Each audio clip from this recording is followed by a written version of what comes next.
BJP চৰকাৰৰ আন এক কেলেংকাৰী মন্ত্ৰী পীযুষ হাজৰিকাৰ আশীৰ্বাদত বিয়াগুম কেলেংকাৰী অনুসূচিত জাতি কল্যাণ বিভাগত চলিছে লুটৰাজ মন্ত্ৰী হাজৰিকাৰ নেতৃত্বত চলিছে চৰকাৰী ধনৰ লুণ্ঠন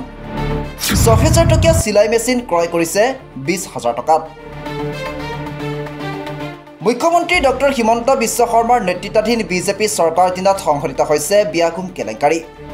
না খাওঁগা না খানে দুংগা বুলি শ্লোগান দিয়া বিজেপি চৰকাৰৰ একাংশ মন্ত্ৰীয়ে এফালৰ পৰা হজম কৰি গৈছে চৰকাৰী আঁচনিৰ ধন এই ক্ষেত্ৰত শীৰ্ষস্থানত আছে মুখ্যমন্ত্ৰীৰ ঘনিষ্ঠ বুলি পৰিচিত মন্ত্ৰী পীযুষ হাজৰিকা কাঠ কয়লা চুপাৰীৰ পৰা আৰম্ভ কৰি চালানী মাছ কণী আৰু পাণ চিণ্ডিকেটৰ ৰাজা বুলি অভিহিত মন্ত্ৰী পীযুষ হাজৰিকাই এইবাৰ নিজৰ স্বগোষ্ঠীৰ উন্নয়নৰ নামত আবণ্টিত ধনো হজম কৰাৰ গুৰুতৰ অভিযোগ উত্থাপিত হৈছে এই অভিযোগ উত্থাপন কৰিছে অনুসূচিত জাতি ছাত্ৰ সন্থাই শিৱসাগৰ প্ৰেছ ক্লাবত অনুষ্ঠিত এখন সংবাদমেলত সংগঠনটোৰ কেন্দ্ৰীয় সম্পাদক পৰশ জ্যোতি দাসে বিজেপি চৰকাৰৰ বিৰুদ্ধে উত্থাপন কৰে এনে কেইবাটাও গুৰুতৰ অভিযোগ বিশেষকৈ অনুসূচিত জাতি কল্যাণ বিভাগত মন্ত্ৰী পীযুষ হাজৰিকাৰ ছত্ৰছায়াত ব্যাপক অনিয়ম সংঘটিত হোৱাৰ অভিযোগ কৰে ছাত্ৰ নেতাগৰাকীয়ে আনহাতে একেই অভিযোগত বিভাগৰ সঞ্চালক কুলশ্ৰী নাথকো গ্ৰেপ্তাৰৰ দাবী জনায় সংগঠনটোৱে অভিযোগ কৰে যে ঠিকাদাৰ নুপুৰ সাহাৰ জৰিয়তে প্ৰায় ১৪০ কোটি টকাৰ সামগ্ৰী বিতৰণৰ নামত সংঘটিত বিয়াগুম কেলেংকাৰীৰ পিছত এইবাৰ মিনি ষ্টেডিয়াম নিৰ্মাণ কৰা আৰু ছাত্ৰ ছাত্ৰীৰ প্ৰশিক্ষণৰ আদিৰ নামতো সংঘটিত হৈছে ব্যাপক অনিয়ম তেনেদৰে ১,০০০ চিলাই মেচিন বিতৰণৰ নামতো কেৱল মুখ্যমন্ত্ৰী হিমন্তৰ সমষ্টি জালুকবাৰী আৰু মন্ত্ৰী পীযুষ হাজৰিকাৰ সমষ্টি জাগিৰোডকহে গুৰুত্ব দি আন অঞ্চলসমূহক বঞ্চিত কৰা হৈছে আৰু সম্পূৰ্ণ ৰাজনৈতিক স্বাৰ্থত এই আঁচনি প্ৰস্তুত কৰা হৈছে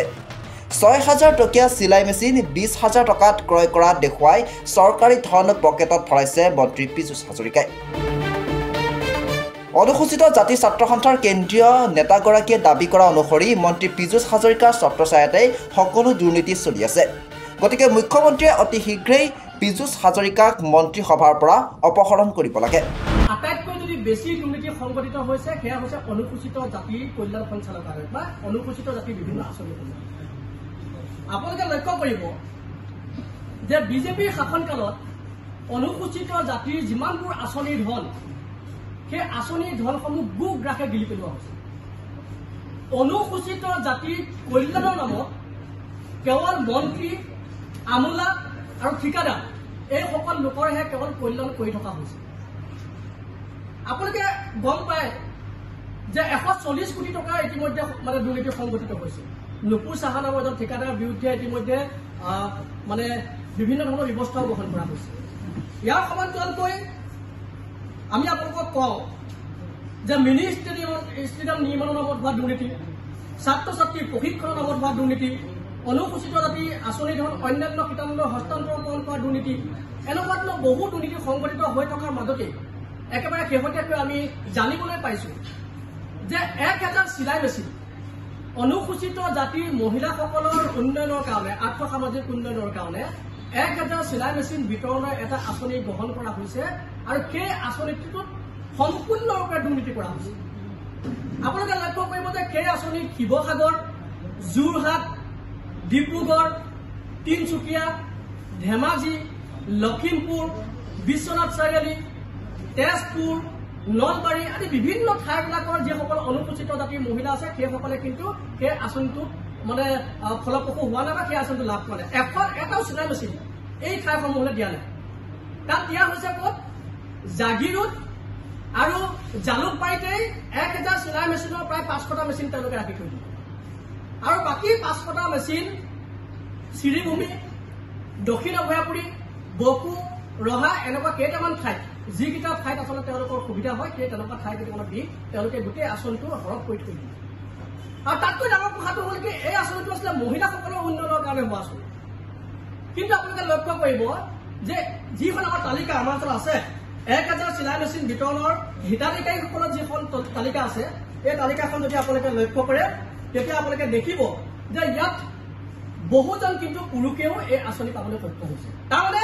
এই চৰকাৰখনে বা অনুসূচিত জাতিৰ কল্যাণ সঞ্চালকালয়টোৱে মতা কোন মাইকী কোন তাৰ আচলতে যিটো আচলতে